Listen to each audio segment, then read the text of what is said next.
with Ben Jealous. Today's one of those days where you're up and you're down and you're up and you're down. I'm up because I'm excited about running with Ben and what we can do together, what the future is. And I'm sad because of why all of us are sad, watching what is happening at the borders. Early this morning, I went on Facebook and I posted a story. I am the child of an immigrant. My father came in 1925 after the most restrictive immigration laws were passed in the United States. His sisters couldn't come. His sisters died along with 200 of my relatives, my father's relatives, because of restrictive immigration laws. In 1941, 2 of my young cousins were separated from their parents. They were put in a detention camp, a labor camp, away from their parents. They escaped, and for 18 months, they lived behind the walls in a house where only one of the 2 of them could sleep at one time. Their parents were brutally killed, and they have lived with that trauma their entire lives. That was in 1941 and 1942. And here we are in 2018, discussing and looking at trauma and looking at inhumanity.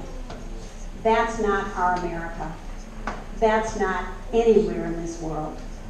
So, I can make you a promise. We're here to support you. We're here to support the people of Maryland and the people of this nation. And with Ben Jealous, we're going to make a difference, and we're going to end this nightmare.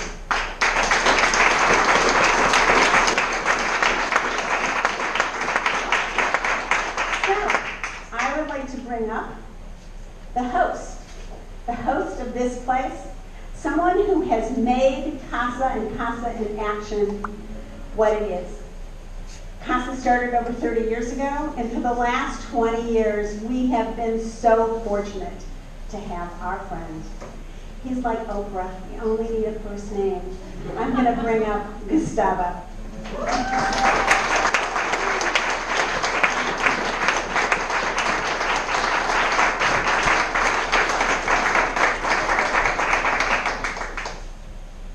Buenas noches. Yeah, it's 6:13. Buenas noches. So thank you so much, all of you, for being here today and for supporting an extraordinary leader. Ben has been my friend for many, many years, and actually not only my friend, he has been a champion for the Latino and immigrant community, for all of us right here in Maryland, and that is the reason why he was named as the Marylander of the Year, because he's a person that you can trust. He's a person who fights when it's necessary to fight. And I remember back in 2012, and probably many of you know about this, about the Dream Act. It was a big, big situation for us as Latinos and immigrants. And I remember that we passed the legislation in Annapolis, and the opposition challenged the Dream Act. And the Dream Act went to a referendum. And I remember that it was a very, very difficult moment for us, because we thought that we are going to lose the opportunity for our kids and the young leaders to go into college. So I received a call from my friend, Ben, and he told me, Gustavo, I want to join in this campaign to fight for the Dream Act. And we named Ben as our co-chair of the Dream Act campaign. And it made the entire difference, because he educated everybody, and in particular the African American community, about how important was the Dream Act for us for Latinos and for immigrants. Education was essential and was critical. So the results are right over there. 80% of the African American voters vote for the DREAM Act. When we started that campaign, we were like 30 points behind. 30 points behind. And Ben convinced so many people of the importance of the DREAM Act that we were so successful that we won more than 20% up. So that was very, very powerful. That is the reason why I truly believe, that having Ben as our new governor is going to make the difference for all of us, not only for Latinos, for immigrants, or for the African American community, but for all of us. Because he is going to be the governor who really value and encourage and fight for the great diversity that we have right over here in our state. Ben is a leader that we really trust, and we believe that he's going to make a difference. He's already committed to pass the Trust Act in Maryland.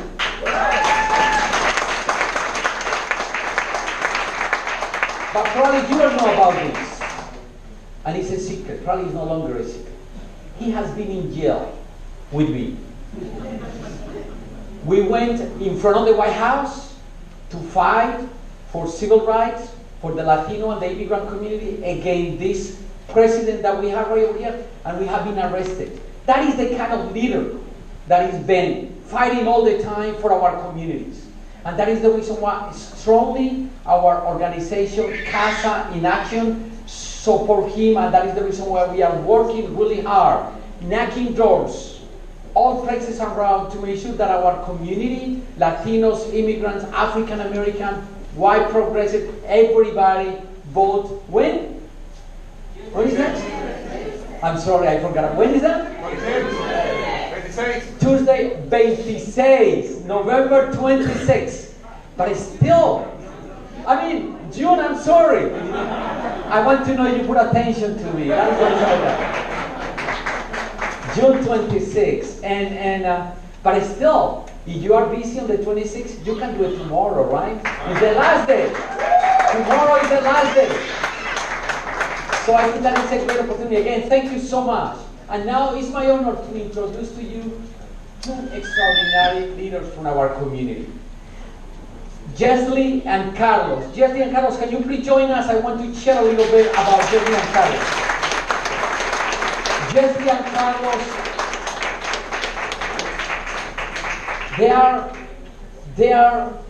their family is from El Salvador. They want to share with you the experience and the struggle with this community. So Jesly, please join us. Go ahead. Good afternoon. We are here to share a little bit of our story. My name is Jesly. Senator Harris, we were so happy to see you in San Bernardino. My mom was detained on the way to the conference, but we saw you. I live in Brentwood, Maryland. We were on our way to the Holy Supper event in San Bernardino, California on February 14th of this year. We left on February 8th to fly out. My mom left with my brother Javier the day before, and they were supposed to get there by Sunday night or Monday morning because they were going by car.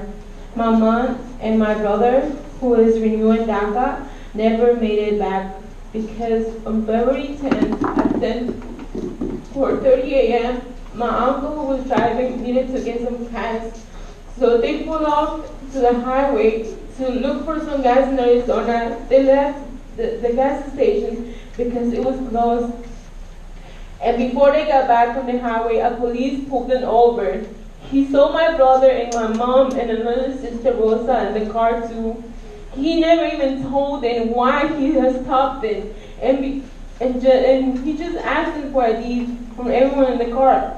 My mom was praying the whole time. When the police came back to the car, he said, Alba and Rosa, you have immigration violations. They detained him and my brother too. Then they called immigration, and immigration took all of them in. Hello. First of all, I would like to thank you all for your time and letting me speak on this very moment. Carlos, and I'm only 14 years old. I'm with your brother, you know, and she's the one who has like custody, you know, like, she might be the guardian. And I would like to say, like, at that time on May 9th, okay, and at the time on May 9th, when my mom got deported, like, my mind was on a different place. Like, I couldn't really feel anything, no emotion, no nothing. And I was really devastated, like, I didn't know what to do. Right now, I'm not trying to get emotional or nothing, but that was a really hard time about when it happened. My eyes were burning that day. And, like, I lost somebody that I loved. At that time, yeah. But I've been living life like it was the last. I'm glad to have my family still and the support from my sister. And at times I may feel depressed or like real sad, and at the same time mad about how this happened and why it happened. And after 14 years with my mother, like, for instance, she didn't do nothing. Like, there's nothing that she had done wrong. So, just hatred for the system about what they did to her and how they kind of treated her wrong. But I guess that's just how it is.